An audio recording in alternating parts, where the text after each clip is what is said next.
कर्ता करे न कर सके, गुरु करे सो होए, तीन लोक नौखंड में, गुरु से बढ़िया ना कोई। नमस्कार दोस्तों, तंत्र मंत्र वाइब्स की आज की वीडियो में आपका स्वागत है।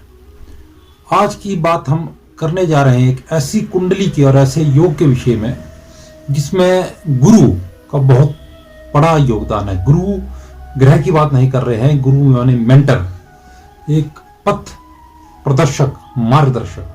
वो चाहे अध्यात्म का हो, चाहे वो संसारिक हो, चाहे वो भौतिक हो, जो भी किसी भी स्वरूप में जो गुरु है, जो हमको मार्ग प्रदर्शित करेगा किसी भी क्षेत्र में, उसके लिए कौन सा योग जो है जो कारक रहेगा और कौन सा योग आपकी कुंडली में होगा जो गुरु के, यानी गुरु आपके पिता भी हो सकते हैं, वो माता भी हो सकते हैं, यानी जो भी आपको सही सलाह देता है, आपके भले की सलाह देता है, कौन सा योग कुंडली में जब होगा आपको ऐसे पथ प्रदर्शक, मार्गदर्शक या गुरु की आवश्यकता होगी। कौन सा ऐसे योग कुंडली में होता है कि अगर आप उसके अनुरूप नहीं चलेंगे तो आपको वो अर्श से फर्श में लाने में कुछ क्षण भी नहीं लाएगा, और वहीं यदि आप उसके अनुरूप चले तो आपको वो फर्श से अर्श तक ले जाए। कौन सा योग ऐसा योग होता है जिसके कारण आपके शत्रु तो परास्त होते ही हैं, साथ में आपकी बौद्धिक विकास इतना होता है कि आपके लिए कुछ भी कर पाना संसार में असंभव नहीं है, यानी असंभव शब्द आपके शब्दकोश में नहीं होगा। हमेशा ही आप पॉसिबिलिटी की तरफ को देखेंगे, इम्पॉसिबल चीज की तरफ आप नहीं देखेंगे। तो आज हम बात करने जा रहे हैं जिस कुंडली के विषय में, वो कुंडली है हमारी छोटी बहन, मुंबई की रहने वाली है, ज्योति गायकवाड़ नाम है जिनका जन्म समय जो है वो 7:50 शाम का है और जन्म की तारीख है 15 अगस्त 1993। तो आप यहाँ पर कुंडली उनकी देख सकते हैं। कुंडली से नीचे जो यहाँ पर आप जन्म का जो कोऑर्डिनेट्स आप देख सकते हैं कि कौन सा जन्म समय कब है, जन्म तारीख क्या है और स्थान क्या है, तो आप इसके अनुरूप देख सकते हैं। यदि आपकी कुंडली में भी ये योग है तो क्या आपके साथ भी कहीं ऐसा घटित तो नहीं हो रहा। मित्रों, मैं ये बात जरूर कहना चाहूंगा कि एक समय में जन्मे व्यक्ति की कुंडली एक हो सकती है, पर कर्मों के आधार पर जरूरी नहीं कि जो एक के साथ हो रहा है अच्छा या बुरा वो दूसरे के साथ हो रहा हो, क्योंकि कर्मों का बहुत बड़ा खेल है और कर्म वैसे ही कार्य करते हैं जैसे एक स्कूल कार्य करता है। कहने का मतलब है एक कक्षा में अनेक विद्यार्थी हो सकते हैं तो उसमें पढ़ाने वाला अध्यापक एक है। वैसे ही एक कुंडली में कई स्थान पर, मान लीजिए लगन में कहीं पर मंगल बैठा है, एक ही समय में कोई व्यक्ति पैदा हुआ है, कुंडली एक है, तो वैसे ही वो अध्यापक जो है मंगल का कार्य करेगा और जिसकी कुंडली में बैठा है वो जो है स्टूडेंट्स का कार्य करेंगे, शिष्यों का कार्य करेंगे।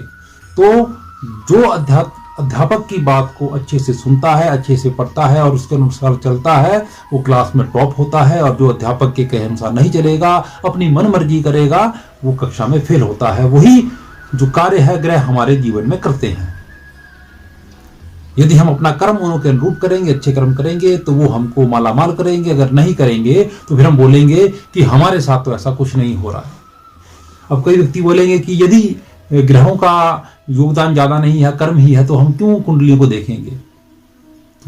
मित्रों, पुस्तकें, किताबें जो है आदि अनादि काल से जो है कहीं ना कहीं जो ज्ञान अंकित है, और उसको जानने के लिए गुरु की आवश्यकता पड़ती है। पुस्तकें हमको मार्केट में मिल जाएगी तो हमको स्कूल जाने की आवश्यकता क्यों है, क्यों हमको स्कूलों में टीचर्स की आवश्यकता है। वैसे ही जो हमारे कर्म को सही या गलत जो करते हैं, उसका फल देते हैं, वो ग्रह अपने अंतरदशा प्रति अंतरदशा में देते हैं। तो वो जो है हमारे ग्रह जो है कर्म की प्रधानता को प्रदर्शित करते हैं कि हमने कब कौन सा कर्म करना है, किस समय में हमने किस ओर अपनी ऊर्जा लगानी है। तो आइए बात करेंगे आज की कुंडली के विषय में। तो मित्रों, जब हम कुंडली का विश्लेषण कर रहे हैं तो इसमें हम सर्वप्रथम देखेंगे कि इस कुंडली में जो लगन है इनका, वो कुंभ लगन है। कुंभ लगन के स्वामी जो कौन है, वो होते हैं शनि, और कुंभ लगन में ही शनि बैठे हैं। तो ये बन रहा है इनकी कुंडली में शश योग। जैसे कि वीडियो को शुरू करते हुए बोला गया था, कर्ता करे ना कर सके, गुरु करे सो होए, तीन लोक नखंड में, गुरु से बड़ा कोई। कहने का मतलब ये वो योग है, यदि आप किसी की सही सलाह को अपने जीवन में उतार लेंगे तो आपको कोई भी नहीं रोक सकता, यानी परमात्मा भी नहीं रोक सकता। क्यों?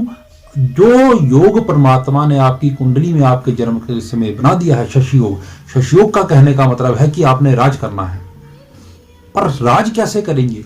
अब देख लीजिए, मानिए किसी की कुंडली में राजयोग बन रहा है, उसको किसी ब्राह्मण या ज्योतिषाचार्य ने बता दिया कि आपकी कुंडली में राजयोग बन रहा है, आप राजा के समान जीवन जिएंगे। पर यदि वो उस ओर कर्म नहीं करेगा और दिन भर लेट के यही सोचता रहेगा कि मैं राजा के समान बनूंगा, तो कभी वो राजा नहीं बन पाएगा। यानी कहने का मतलब ये है कि कर्म करना है। जब भी शनि लगन में बैठेंगे और अच्छा योग बना के बैठेंगे तो ऐसे व्यक्ति को परिश्रम का फल मिलकर ही रहेगा।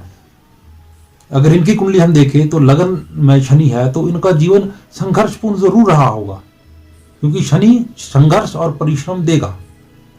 और इनकी अगर लगन देखेंगे, लगन इनका स्वभाव इनका शनि के अनुसार ऐसा होगा, बहुत ही गंभीर। गंभीर कहने का मतलब है कोई भी कार्य जो है ये एकदम नहीं करेंगे कि अभी किसी ने कुछ बोला और उसी क्षण निर्णय ले लिया। ये जो कार्य जो ये करेंगे, ऐसा व्यक्ति जिसका लगन में शनि होगा तो ये बहुत ही स्थिरता के साथ सोच विचार करके ही कार्य करेंगे। शनि का दूसरा नाम है शनश्चर, शनै शनै चलने वाला, धीरे धीरे चलने वाला। तो ये हर कार्य को एक अपना समय लेके करेंगे, मंद गति से कार्य करेंगे, गंभीर स्वभाव के होंगे और बौद्धिक तर्क क्षमता इतनी ज्यादा होगी कि हर चीज में तर्क ढूंढेंगे। शक इनों के जीवन में खुद ही जो है आ जाएगा। कहने का मतलब है वो एक फ्री गिफ्ट है इनों के लिए। शनि लगन में होगा ऐसा व्यक्ति शकी होगा। जब शक होगा, हर चीज कोई शक की दृष्टि जब देखेंगे तो कोई भी कार्य जल्दबाजी में नहीं करेंगे। हाँ, यदि ये गलत राह में चलेंगे और कार्य कर देते हैं कोई गलत, तो इनको नुकसान ही नुकसान होगा। फिर आगे हम देखते हैं कि इनका चतुर्थ भाव में जो है केतु बैठे हैं। चतुर्थ भाव माता का भाव है, चतुर्थ भाव जो है प्रॉपर्टी का भाव है। तो कहीं ना कहीं इसके कारण इनकी माता और पैतृक संपत्ति में कुछ ना कुछ दिक्कत होगी। और हो ना हो इनके पूर्वजों में किसी की मृत्यु, आकस्मिक मृत्यु हुई हो।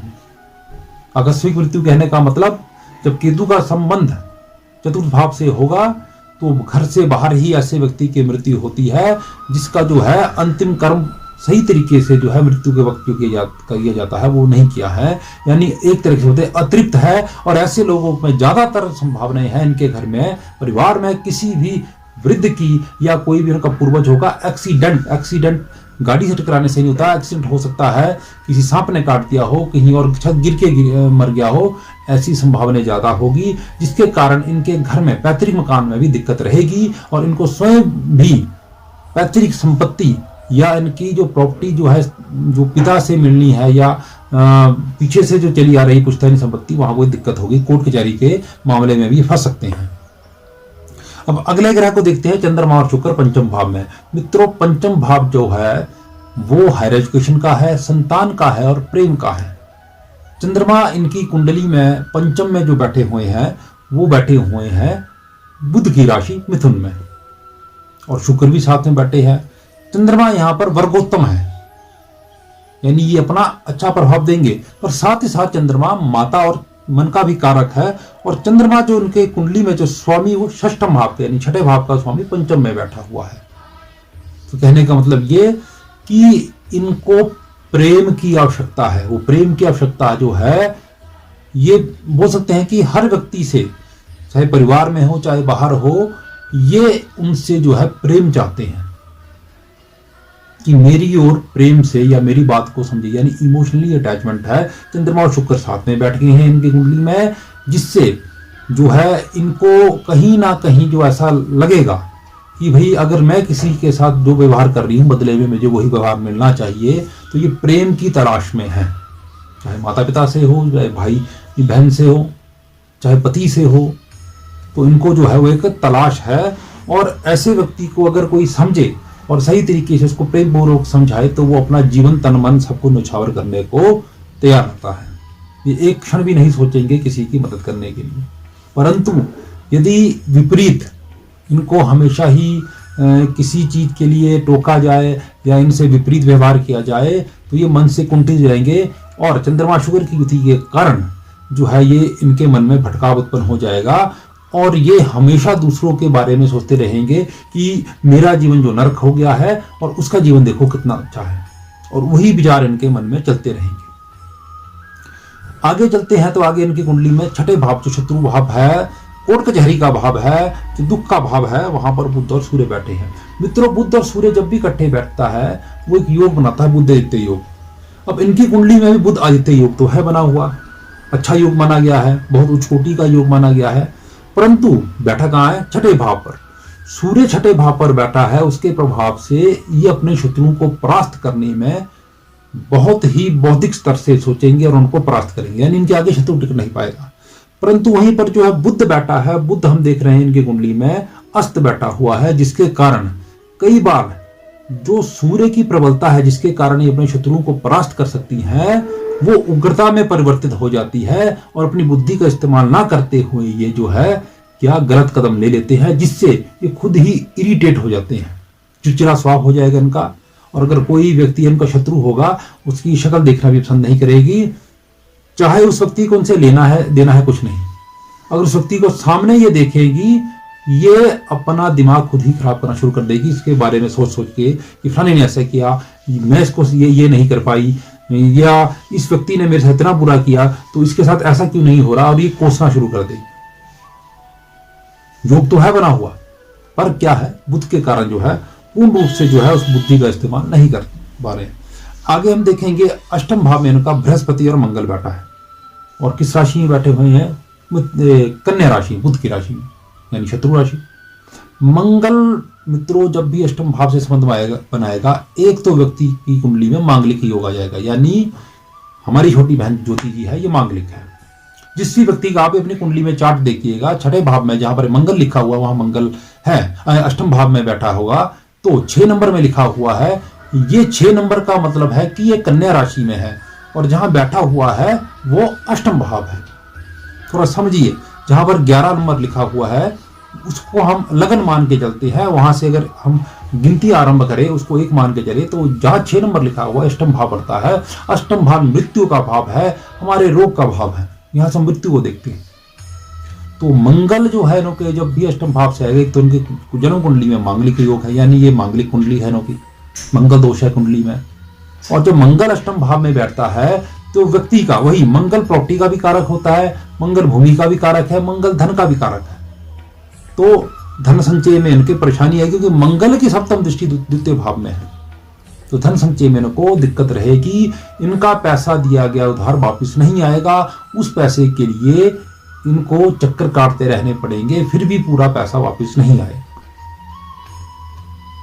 साथ में बृहस्पति बैठा हुआ है, तो बृहस्पति अष्टम भाव में बैठेगा, व्यक्ति को शारीरिक रूप से कमजोर करेगा, शरीर उसका ठीक नहीं होगा, परंतु उम्र उसकी लंबी है। ये लिख के लीजिए कि आपकी उम्र लंबी है, और आप यहां पर अष्टम भाव में बृहस्पति का संबंध होगा, आप मोक्ष के कारक 100% है, और उसका एक जो है शर्त है कि आपको आध्यात्मिक होना पड़ेगा। यदि आप मांस, मछली, अंडा, मीट इत्यादि का सेवन करेंगे तो आपका बृहस्पति जो है, जो शुभ कर्म जो है या शुभ प्रभाव जो है, आपके शुभ कर्मों को भी लोप कर देगा और अपना शुभ प्रभाव भी नहीं देगा।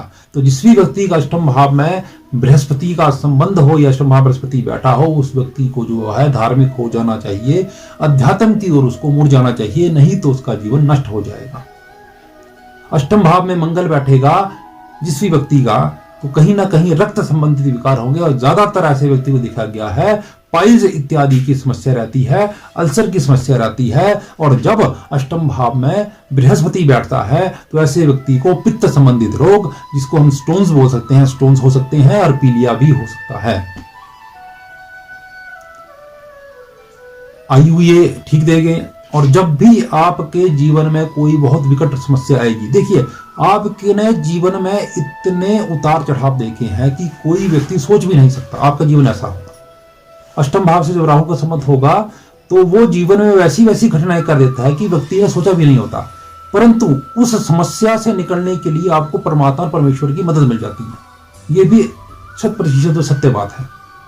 आपको सब लोग आपका साथ छोड़ देंगे। हो सकता है कि ऐसा वक्त भी आपने देखा हो कि आपके पास 1 रुपया भी नहीं हो, परंतु फिर भी देवीय ईश्वरीय कोई कृपा ऐसी बात होगी कि आपका जो वो मार्ग स्वतः खुल गया हो।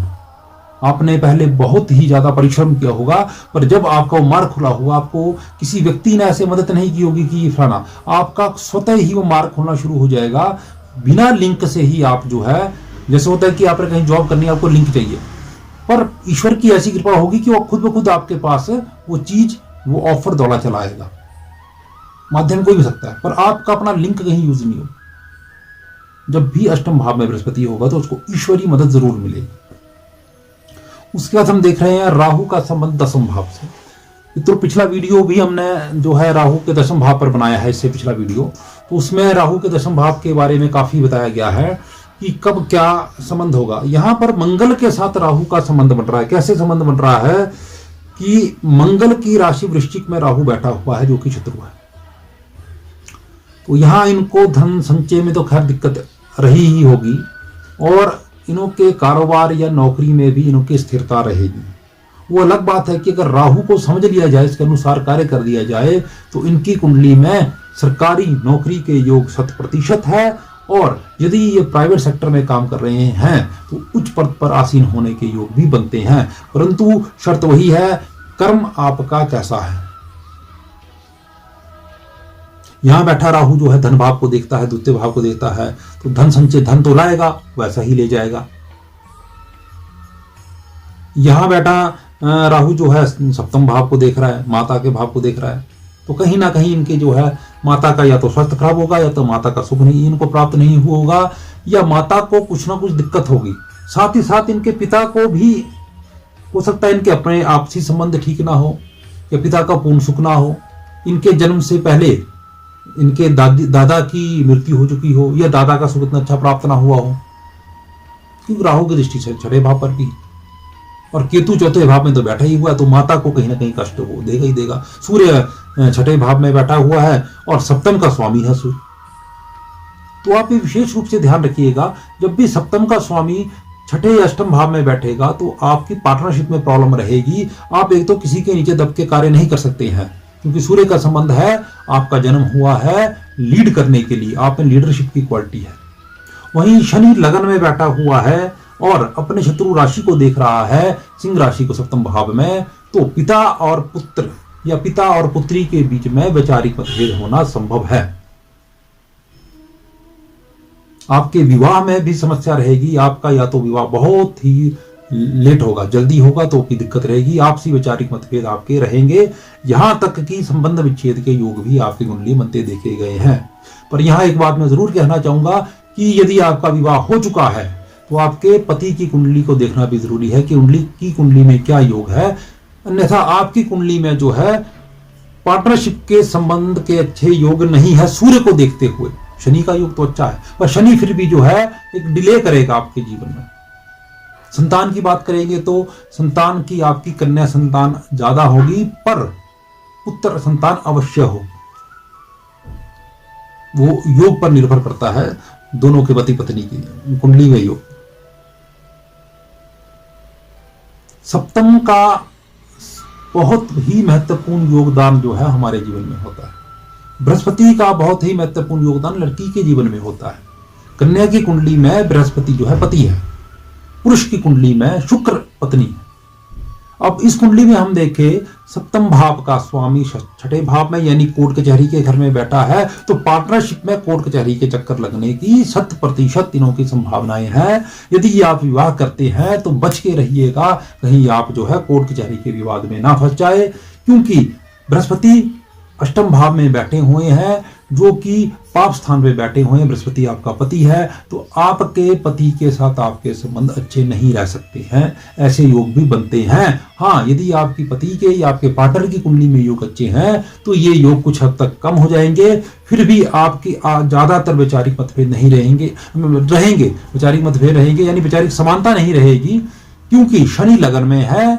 और अगर यदि आपके पार्टनर का लगन में कोई प्रबल ग्रह नहीं हुआ तो आप उन पर हावी हो जाएंगे और वो आपके अधीन कार्य करेंगे, जिसके कारण जो है दोनों में मानसिक तनाव बना रहेगा। शनि लगन में आपको राजा बना सकता है। राहु दशम भाव में है, दोनों का जो है आपस में संबंध है, दोनों की प्रवृत्ति एक समान है। अगर आप अपने कर्म अच्छे रखेंगे, आपको आगे बढ़ने से कोई नहीं रोक सकता। अब इस कुंडली का अगर विश्लेषण करें, इसमें 2 से 3 घंटे का वीडियो भी मित्रों कम होगा, क्योंकि एक एक ग्रह की दृष्टि कहां कहां पर है, उसका क्या क्या प्रभाव है, बहुत लंबा विषय जाएगा। उसके साथ नवांश का अध्ययन किया जाएगा, कहां पर दिक्कत है, तो हमने इस पर एक नजर दौड़ाई है, समराइज किया गया है इस चीज को। अब कर लेते हैं चलते चलते छोटे छोटे उपाय की बात। देखिए, शनि आपका अच्छा है, लगन का है, आप राजनीति में बहुत अच्छा कर सकते हैं। आपके मन में राजनीति जो है वास करती है। राजनीति का मतलब सिर्फ पॉलिटिक्स ये नहीं जो हम कर रहे हैं, राजनीति कहीं पर भी राज करने की नीति, चाहे वो घर में हो चाहे अपने कारोबार में हो, कैसे राज करना, तो आप अगर सोच समझ के विचार किसी की सलाह लेके करेंगे तो आप तरक्की पाएंगे।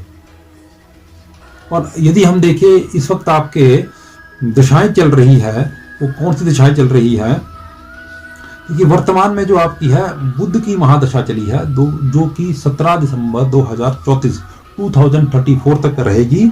और उसके अंतर्गत बुध की महादशा के अंतर्गत अभी आपकी जो है शुक्र की दशा 10 मार्च को उठी है, और सूर्य की जो है अंतरदशा चली है, यानी बुध की महादशा में सूर्य की अंतरदशा, दोनों छठे भाव में बैठे हैं। तो इस वक्त आपका अगर यदि विवाह नहीं हुआ है, विवाह के योग भी बनते हैं, पर संभल कर, मैंने बोला कि आपको हर चीज संभल के करनी है, क्योंकि आपका जो सूर्य है वो छठे भाव में बैठा हुआ है, सप्तम का स्वामी है। बुध और सूर्य दोनों इकट्ठे बैठे हैं। शत्रु आप पर हावी होंगे पर उनको अपराध करेंगे, पर अपनी बुद्धि का इस्तेमाल जरूर करिएगा। आपको इस वक्त नेत्रों संबंधित रोग हो सकते हैं, सिर से संबंधित रोग हो सकते हैं, या आपको नर्व सिस्टम से संबंधित रोग हो सकते हैं, क्योंकि बुध आपका चला हुआ है, सूर्य छठे भाव में है, 12वें भाव को देख रहा है। खर्च आपका आमदनी से ज्यादा होगा, पिता का स्वास्थ्य खराब रह सकता है, पिता से संबंध खराब रह सकते हैं। तो छोटे छोटे उपाय अपने, सबसे पहले अपना कर्म को सुधारिएगा। यदि आपके जीवन में अच्छा नहीं हो रहा है, जितने भी आपसे छोटे व्यक्ति हैं या मजदूर पेशा व्यक्ति है, उनका सम्मान इज्जत करिए। हो सके आपके पास धन नहीं है, 1 रुपया 2 रुपये जितने की आपकी मदद हो सकती है उनका मदद कीजिए। आप दान नहीं कर सकते, घर में 4 रोटी बनाते, 1 रोटी किसी गरीब को खाने को दीजिए। शनि आपका, राहु आपका ठीक होना शुरू हो जाएगा। पिता समान व्यक्ति है, पिता की आप इज्जत करना शुरू करें, सूर्य आपका ठीक हो जाएगा। बुध के लिए कन्याओं की सेवा करिए। यदि आपकी बुआ या बहन है उससे संबंध ठीक रखिए, आपका बुध ठीक होना शुरू हो जाएगा। और बृहस्पति के लिए गुरु समान व्यक्ति, वृद्ध व्यक्ति की सेवा कीजिए, उसकी इज्जत कीजिए। आप में एक कमी हो सकती है कि वैसे आप जो है बहुत ही इंट्रोवर्ट यानी अंदर रहने वाले, अंतरात्मा का बात सुनने वाले होंगे, पर जब आप बोलने पर आएंगे तो आप खरी खोटी सुनाने से नहीं रुकेंगे, तो उस चीज पर आपको कंट्रोल करना पड़ेगा। तो बाकी रही उपाय की बात, वीडियो बहुत लंबा हो जाएगा। यदि किसी की कुंडली में भी ऐसे योग बन रहे हैं, आप हमारे व्हाट्सएप नंबर में कॉन्टैक्ट करिएगा। हमारा आधे घंटे का शुल्क 501 रुपया है, आधे घंटे से बात करने का 1100 रुपया है। जितने मर्जी प्रश्न हो आपके, जितने मर्जी उपाय पूछना चाहे, सब उसमें आपको बताया जाएगा। साथ में ही आपकी जो है PDF कुंडली भी बनाई जाएगी। 501 में जो है 2 साल का जो है वर्षफल उपाय सही दिया जाएगा, और 1100 वाली में 5 साल का वर्षफल उपाय सही दिया जाएगा। तो उम्मीद है आप इस चार्ट के माध्यम से समझ पाएंगे कि कब कैसे योग बनते हैं और कैसे जीवन में घटनाएं घटित होती है, और उसके अनुसार जो है हमको कर्म कैसे करने चाहिए। तो आपको ये वीडियो अगर अच्छा लगे तो हमारे चैनल को सब्सक्राइब करिएगा, वीडियो को लाइक करिएगा, ज्यादा शेयर करिएगा, क्योंकि क्या पता किस व्यक्ति की कुंडली ऐसी हो और उसके जीवन में ऐसे कष्ट आ रहे हो, और हो सकता है इससे उसको कुछ ना कुछ एक रे ऑफ होप, आशा की किरण मिले उसको, और वो अपने जीवन को सुधार करने की ओर चल पड़े। तो आज के लिए मित्रों इतना ही। अगली वीडियो हम लेके आएंगे राहु का 11 भाव में प्रभाव। जय महाकाली।